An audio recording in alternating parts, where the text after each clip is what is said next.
Some of my favorite episodes of the Future of Agriculture podcast are when we get to talk to forward-thinking producers who seem to tie together many of the trends we often talk about in other episodes.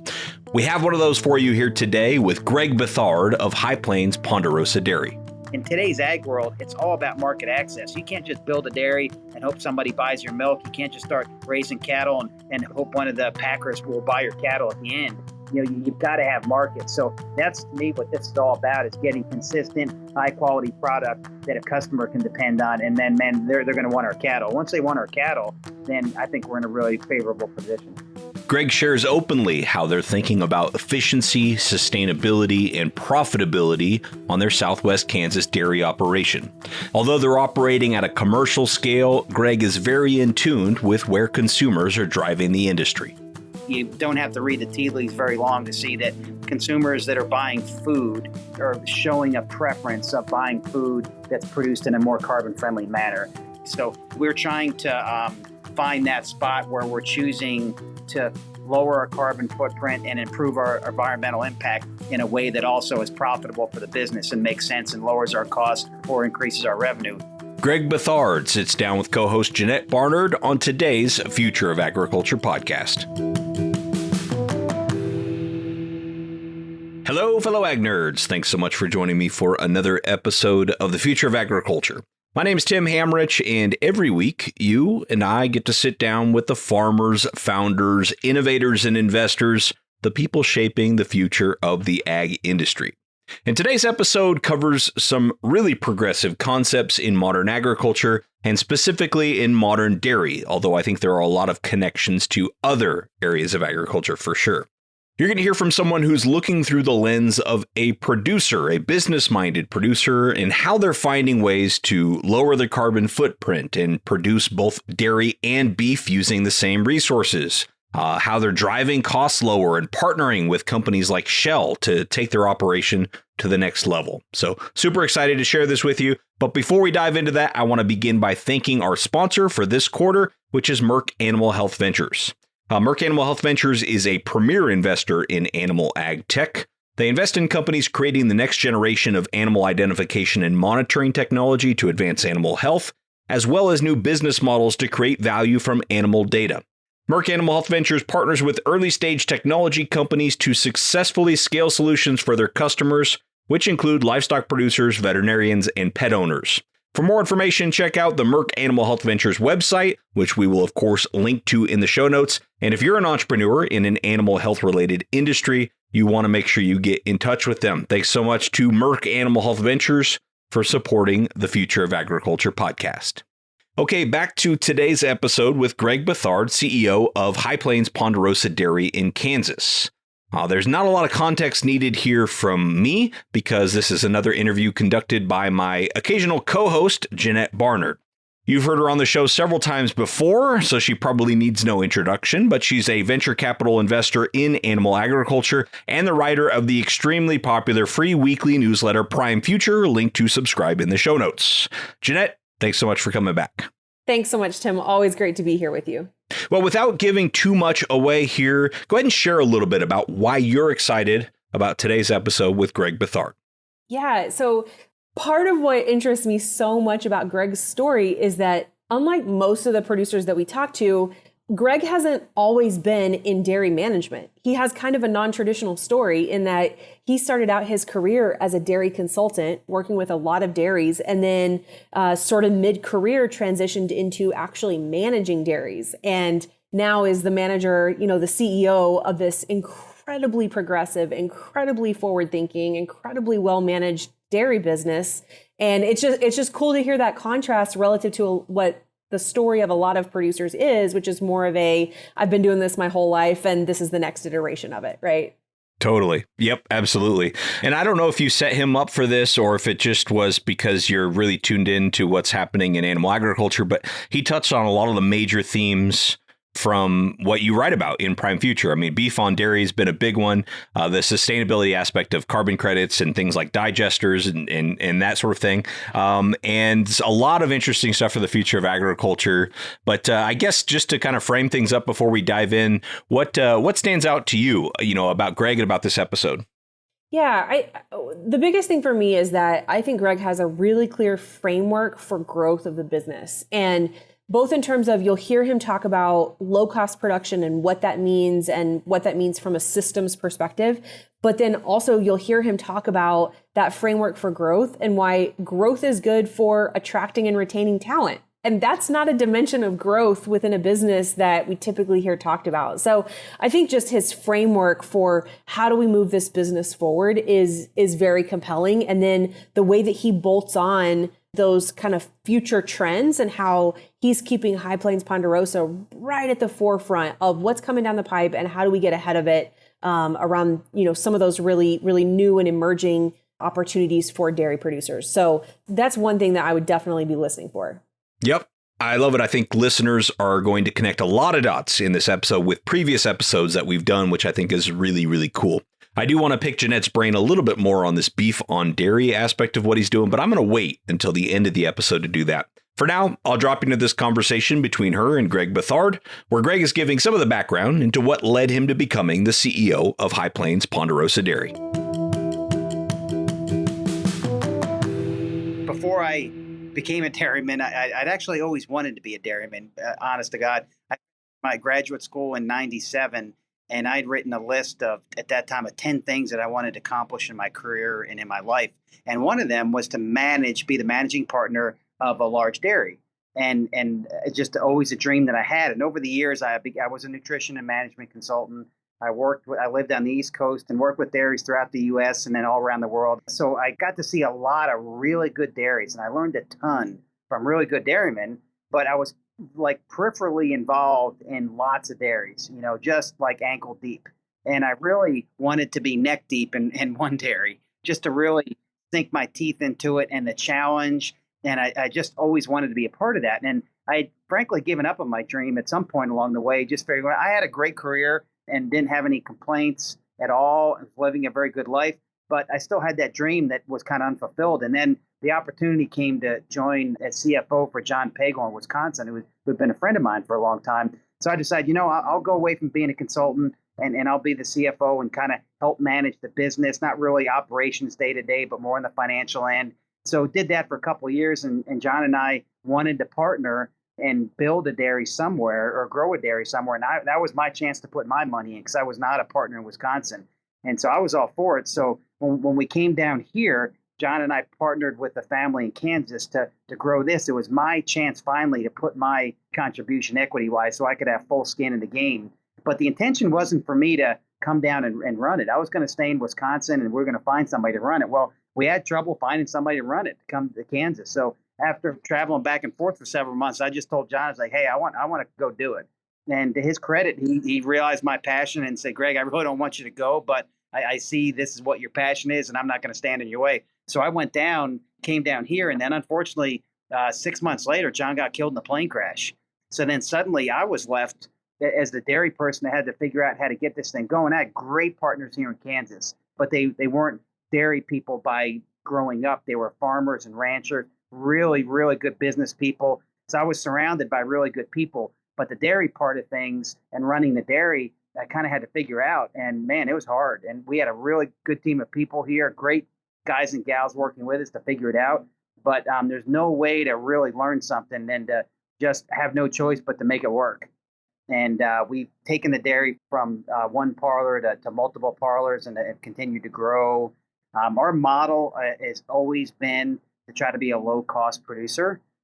We feel like we're in a commodity business, and there's a compendium of cost of productions in any commodity industry from low to high, and commodity prices go up and down with the markets. But if you're on the lower end of that cost of production, we feel like that's what positions you to succeed. So our business philosophy is we want to take care of our cows, take care of our people, take care of our land and our environment and neighbors, and try to do that as low as cost we can to make us competitive, that long term we can survive and be successful. So, okay, when you talk then about, this low cost production, this is a model that you've seen other successful farms implement. What are kind of the 2 to 3 sub bullets under that overarching philosophy? Yeah, I think the first bullet is in any manufacturing industry, and that's what dairy production is. It's a manufacturing industry. You got to keep your plant full and your factory full. whatever type of product, whether you're producing, automobiles, or you're producing milk, or you're producing beef, or you're producing pork, or corn, or whatever. If you've got a facility that's producing your product, I think you got to run it at capacity, because I call it the big diluter. We've got to dilute our fixed costs, and things like labor for us are fixed costs, and there's a lot of other fixed costs. And we need to get more product out the door to dilute all those expenses out. And that's the fundamental principle to me of getting your cost of production lower. Is, you try not to overspend, but we obviously spend a lot of money. And I wouldn't say we're getting our low cost strategy by being the cheapest person on the block and not spending money on anything and paying low wages and not feeding our cows right and putting up inexpensive buildings. We're not really doing that. We're trying to do it by getting reasonable productivity out of the cows and making sure our facility and pipeline are full, because we've invested in rotary parlors, for example, to milk our cows. And I want that rotary parlor. It can spin 24 hours a day, and each spin of that wheel is an opportunity to harvest more milk. And I want to take full advantage of every spin of that wheel to make sure that we're harvesting all the milk we can from that spin and doing that 24 hours a day. And if we do that, we'll have the volume to dilute our costs out. Love it. Love it. So you guys you've focused on growth. Talk to us about, how do you think about growth, and what are those guardrails of when and how fast to grow? That's a really good question, because growth is not for everybody. We've embraced growth, and as a business and all our owners and members of our organization have decided that, we really want to grow. I'm one of the few partners that makes any money from the dairy, that draws a salary and I make my total living from the dairy 100%. And most of my partners do not, but we're all in it to get a good return on investment. That's really what it's after. And I look at this as, hey, if we want to attract partners to invest in our business so we have capital to grow, then I need to deliver to them a good return on investment, or we need to deliver a good return on investment. And one of the ways you do that is to grow. And if you're not growing, it gets harder to get a good return, because your equity levels get higher. If you own a lot of your business and have very little debt, it's really hard to get a great return on investment. But if you're growing all the time and fairly highly leveraged, you can get really good returns. Now, that comes with risk. Obviously, the higher the risk, you should get a better return. So there's a sweet spot in there. And I think every business and partnership group has to decide, okay, how much risk are we willing to take? How leveraged are we willing to be? And you got to find that happy spot where everybody feels comfortable. And we feel comfortable where we're at, and we found that happy spot. But we plan on continuing to grow and looking for opportunities to grow. And plus, the other thing, it infuses energy into your business when you're growing. There's new projects and new things you're building and new technologies you're employing. And gosh, who doesn't get excited about that? We're not in the middle of nowhere, but we're on the way to it here in Kansas. There's not a lot of people out here, and it's not always an exciting place to live. And people would tell me when I moved here, like, man, you're never going to get people to come there to work. How are you going to get employees? Who's going to want to move out on the prairie and live in the middle of nowhere? Well, guess what? We've been able to attract really high caliber people, because when you're growing and doing things, it's cool to be a part of that. And people that want to be in the dairy business are attracted to what we're doing because it's really neat. And so that's a fun thing to be around. And I think that culture feeds on itself. And that's what we're trying to tap into. Right. That culture kind of creates a flywheel of people who are excited, people who are smart, working on hard problems. And then that creates the success that then you can build and grow around that, it sounds like. Yeah, like our COO is from Idaho. Our cattle operations manager is originally from West Virginia, but came here via Florida. Our on-staff vet is from Sri Lanka. I met him in Dubai. We got another guy from Wisconsin. We got a number of guys from Mexico on our management team. So we've got people from all over. And I don't think anybody that works for us is from this area. Everybody's from someplace else. And so we've been able to bring in, like I said, really, really high caliber people. Incredible. So what you talked about, when you're in growth mode, that means that we've got new projects that people are excited about. What are some of the projects that you're most excited about right now? We got quite a few, actually. So we are building a methane digester right now with Shell Oil as our partner in that. And that's a really exciting project. So we're going to produce renewable natural gas. So basically all of our cow manure will go through the digester, and we'll produce methane and take that methane off and clean it, scrub it, and compress it and put it in the pipeline. And so the carbon footprint impact of that is huge. We very much believe that if we can produce our milk and our beef at a lower carbon footprint, that we're going to have markets available to us that others may not. And we just think that means opportunity.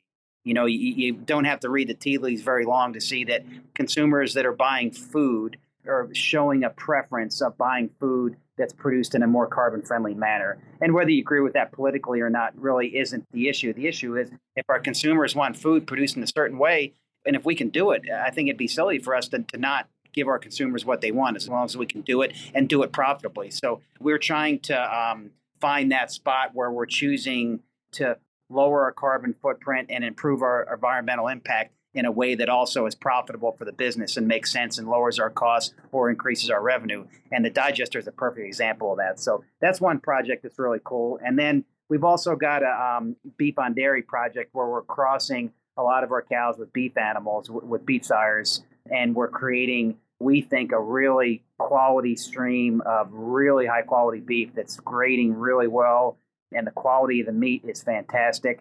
And the thing that's different about our dairy on beef is that we know everything that's happened to every animal every day of its life.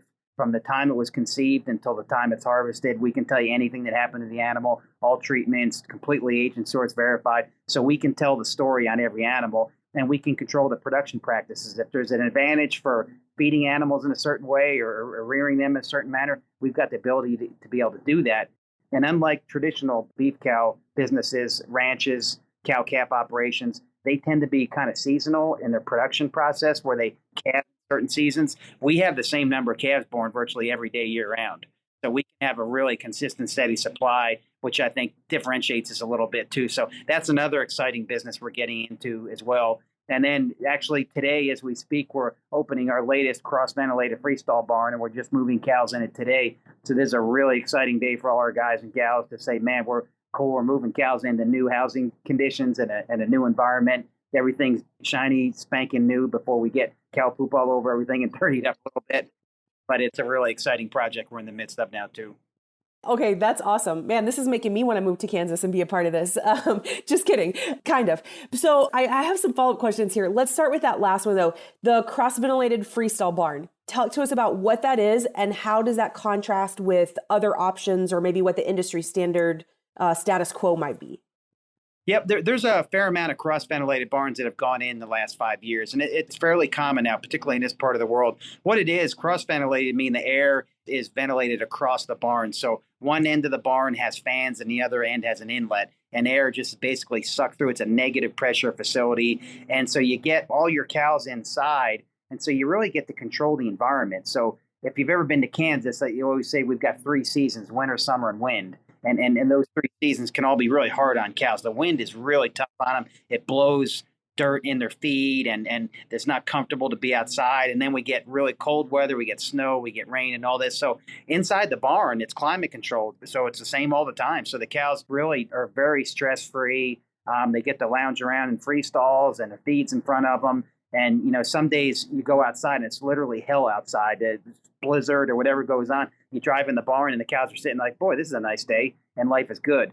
So it's a way that we can really control their environment a lot more and get more consistent results and get healthier animals because we're controlling their environment day to day. That disruption of weather when cows are in outside housing is really tough. So typical freestall barns really aren't enclosed. They'll have a roof over top, but they're really not enclosed, so they really are still exposed to the elements. So that style barn is nice also for a digester. It pairs really well with the digester because you don't have water being added to the manure in the form of rain. You don't have dirt that creates a problem with a digester. So it's really ideal. We have large vacuums that vacuum up the manure and put it right in a pit that's pumped to the digester. So the digester is really like a cow's room, and you need to feed it substrate every day, in this case manure, and you want it to be the same day after day. If it's changing day to day, the output of methane is not going to be as good. So dairy manure from a cross-vented barn that's vacuumed is just consistent as you can get. And digester operators will typically say that dairy manure is one of the best substrates because the volume is there, the consistency is there, and it really, really makes for a good project. Wow. This is just such an interesting example of the connection between this style of barn that will allow you to have, a better environment, healthier animals, but then also that increased benefit of how it's going to work in conjunction with your manure digester system and the just that whole system there. So that flywheel you're creating there. Yes, exactly. Okay, that's super interesting. One question I want to ask before we leave this is, so when you talk about more consistent results and healthier animals, do you expect that to show up in the financial statements in the form of improved feed conversion or in the form of increased production? I hope to have a little bit of both, and can't prove that yet, but because we've been in these barns a little while, but I hope to have that, and hope to have a healthier cow in terms of longevity in the herd. I mean, cows that are outside can do really well when the weather's good, and they generally do really well. But it's also it's hard on people. When you're outside, our folks are always inside, and so when you come to work, it's not like it's air conditioned in the barns, or it's heated like your house would be in the wintertime. In the wintertime, you have a light jacket on and you're inside the barn. And so if you're breeding cows or taking care of cows, or milking, or doing whatever you're doing, or being out in the freestall barn, it's comfortable. And so it's I think, a much better environment for employees. So it's a more pleasant place to work too. So that helps culture, and I can tell you, people are in a better mood of trying to help a sick cow if they're physically comfortable themselves. If you're miserable, soaking wet, or freezing cold, or any of those types of things, I think the quality of work suffers. It's just harder to expect the same results when the person's suffering in some way from the elements. So I think all that kind of molds together. I don't need that to justify the cost of the barn, but I think those things are all kind of icing on the cake, and I really think long term we'll be able to achieve those. Man, I love that. Love that perspective. Okay, one more question then on the methane digester. So as you're putting in the digester, you're ultimately putting out renewable natural gas. Where is that gas going? Is it going into a pipeline along with other gas from other places, or is that being used in one specific place there in the area? Yeah, so Shell is going to market the gas for us in California, and there's a pipeline 4 or 5 miles away from us that will have a direct path to California. That's the way the program is set up, and Shell's going to market all the gas for us. That's a pretty, can we call that a non-traditional partnership? Yeah, it is. And I tell you, Shell has been just a wonderful partner. They really have. It's been great for us, and hopefully has been for them too. And we're looking forward to a lot of years of working together. It's, a very professional group of people within Shell that we've worked with. And they've been very respectful of our business, because we're constructing the digester now. So we're in each other's stuff every day, because we're on the same site. And that's been pleasing to me, because you never know with a corporation as large as Shell, when you get to doing stuff, what kind of people you're dealing with. And gosh, just high quality people with a lot of integrity, hardworking. So we don't have enough good things to say about Shell. That's fantastic. So as you think about the broader dairy industry, how widespread do you think that these methane digesters can be? What percentage of the industry can adopt a similar type model? It's kind of hard to say percentage, because, the value and the market for this gas right now is primarily California. So, when you get to the East Coast, it gets harder to do that. You're further away. And then these projects require a certain size and scale of the dairy, so a very, very small dairy would not have enough manure to justify investment in a digester. So what a lot of dairies do is they pull together and get, kind of a spoken hub or spoken wheel type of thing, where you get multiple dairies sending manure to one common digester.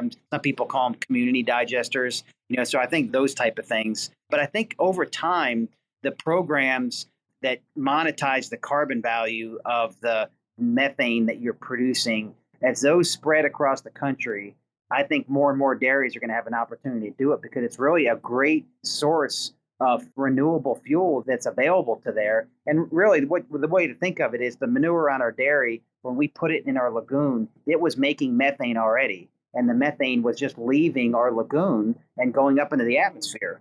And now, instead of doing that, we essentially grab that methane and power a vehicle before that carbon makes its eventual trip up to the atmosphere. So we're getting a use out of it and getting a power out of it. So that's really a net savings. And that makes so much sense in so many ways that I just see this continuing to scale up. I see more states adopting these carbon credit programs like California has. Theirs happens to be called LCFS, but adopting those type of programs, I just do see that continuing to grow.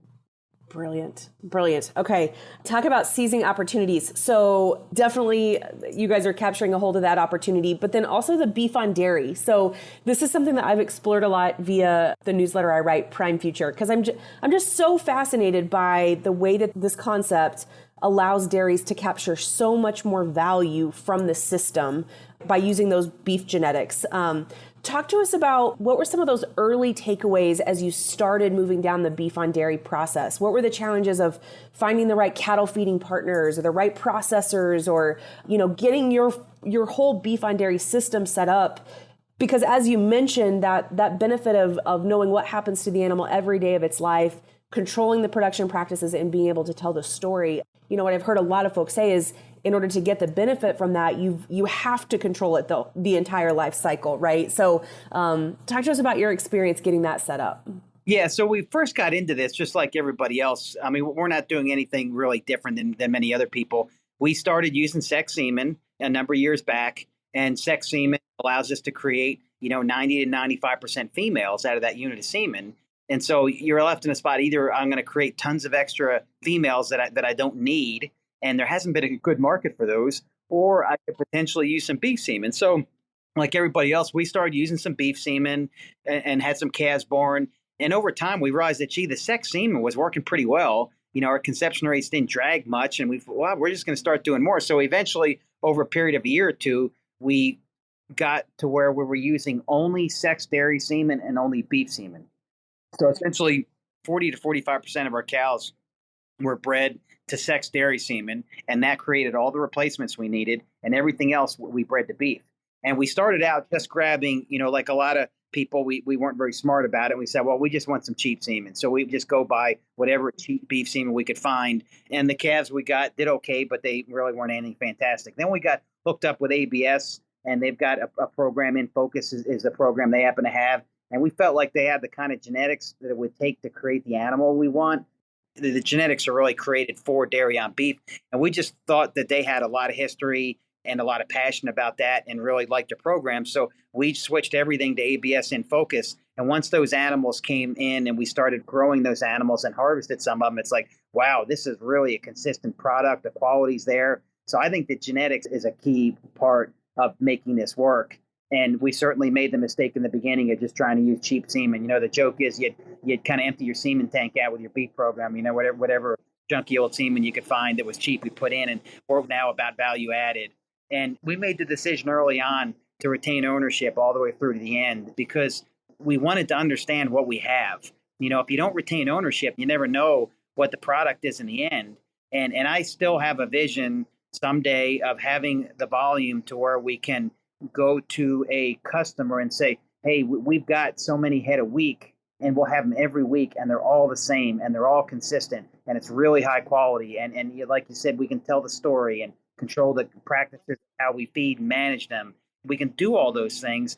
And once we do that, again, I'm not after premiums for this kind of stuff. I'm after market access. In today's ag world, it's all about market access. You can't just build a dairy and hope somebody buys your milk. You can't just start raising cattle and hope one of the packers will buy your cattle at the end. You've got to have markets. So that's, to me, what this is all about, is getting consistent, high-quality product that a packer can depend on or a customer can depend on, and then, they're going to want our cattle. Once they want our cattle, then I think we're in a really favorable position.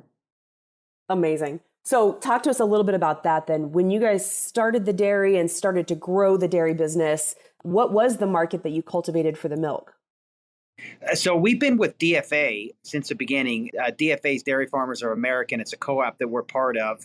But going forward, we've not been able to grow within DFA anymore because there's just been too much milk in the region. But we've recently had a new processor look to come to the area, and we're hoping to have a contract with them to be able to grow. So we're branching out a little bit and maybe going to sell our milk to different people to be able to expand our markets. Because, again, you just can't get a milk contract today, and you can't build a dairy and expect somebody to buy your milk. It's just a completely different scenario than we were 5 and 10 years ago, basically because we've got more milk than we've got processing. And particularly in our region, any milk that we can't process here, we got to move out of the region or put it into a lower value product like powder that can be stored and used later. So we need to have new processing come in. So that's what we're after, is trying to grow in that fashion.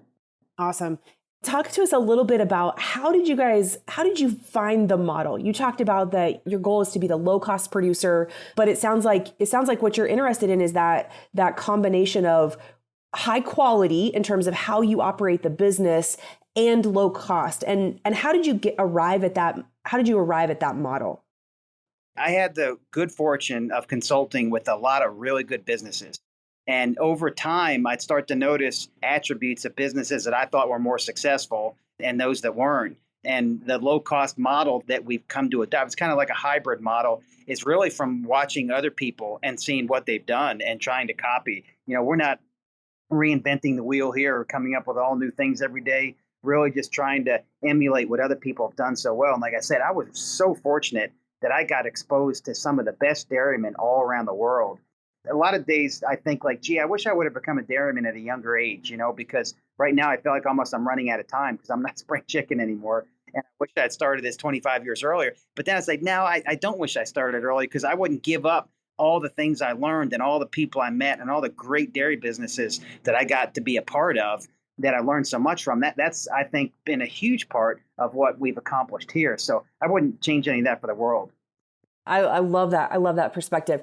As CEO, what percentage of your time do you spend on operations of the business, thinking about the commercial side of the organization versus thinking about growth in the future?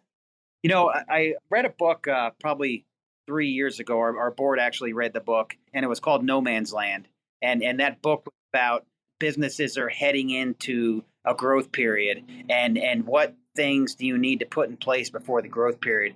And the overwhelming advice of the author was you need to get high-level people in your organization before you start an ambitious growth phase and get the top people in first and then let them hire the people under you. So we did that, and we brought in some really good people. I told you, Jordan Leak, our COO from Idaho, and Chris Yone, and Manuel Rodriguez, and Brandon Greep. I brought in some just top quality people that run the operation. So I probably spend maybe 20-25% of my time on operations and probably 20-30% of my time on the business and probably the rest of the time on growth right now.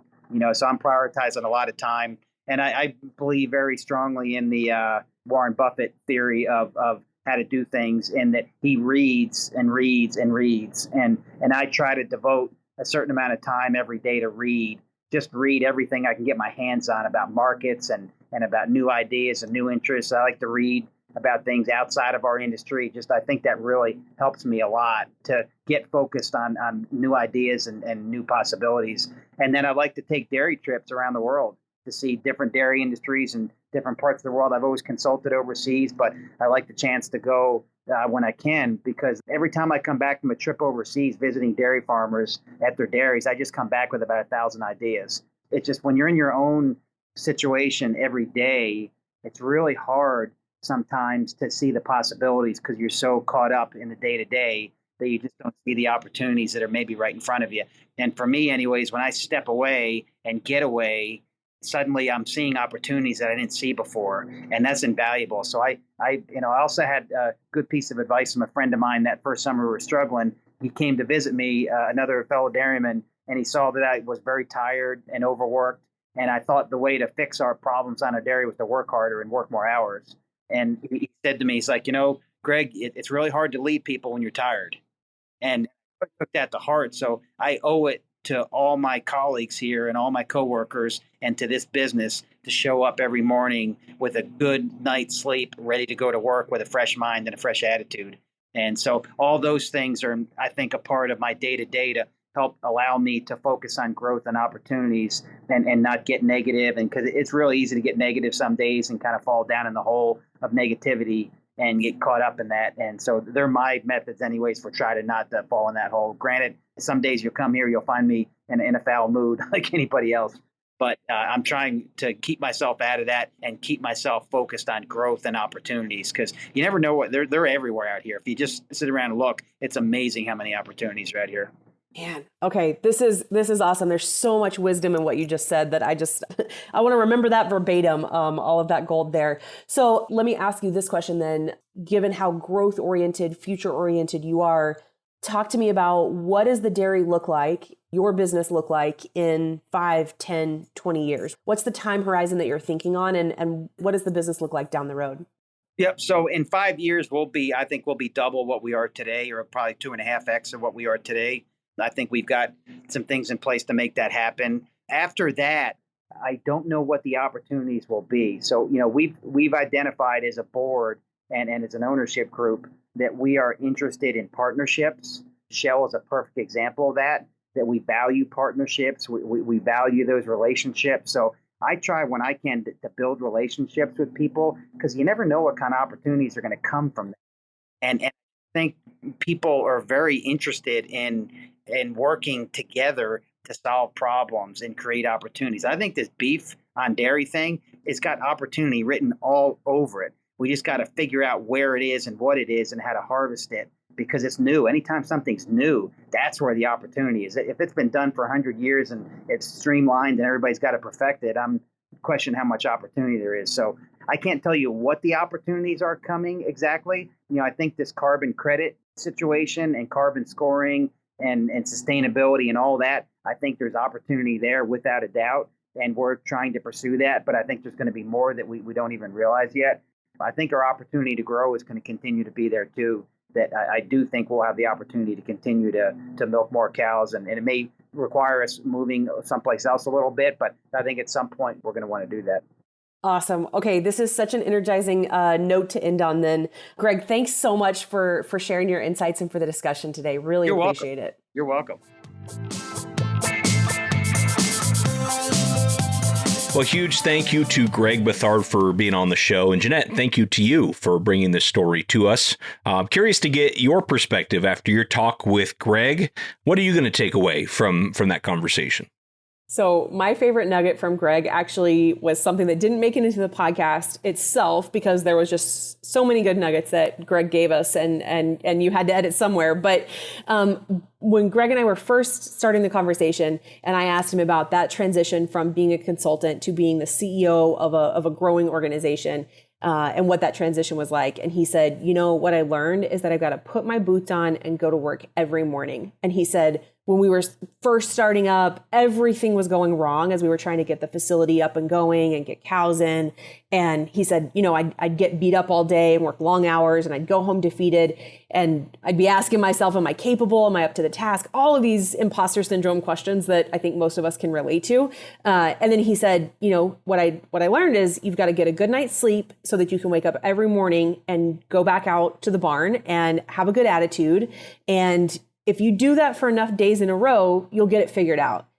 And I just love that. And I feel like that is so just encompassing of what we often see with producers like this. They just have a perseverance and an ability to find, kind of that renewed energy and renewed fresh attitude. And so I just love the way Greg framed that. Totally. No, that's awesome. And one thing in particular that stood out to me was the fact that they are pursuing this beef on dairy thing. And this is actually something that I first heard from you, which is they're using beef animals. They're giving birth to beef animals rather than dairy animals, using the latest technology in genetics that actually has some major benefits, both in productivity and sustainability. Why don't you just go ahead and describe what beef on dairy consists of so that people can really start to grasp this concept? So Greg talks about this idea of beef on dairy. And, this is something that I've explored quite a bit in Prime Future, because it has the potential to be such a game-changing dynamic in the U.S. industry, where beef and dairy are very separate industries. We think of those as entirely separate supply chains, even though a lot of dairy calves are fed out in feed yards and go into the beef supply chain, right? But we still think of those as very distinct. And what Greg is talking about, the whole premise is unlocked and enabled by advances around genetic technology. So the rise of sexed semen, what that allows producers like Greg to do is to use that sexed semen for really high quality dairy genetics and use that dairy semen on their highest quality heifers and cows.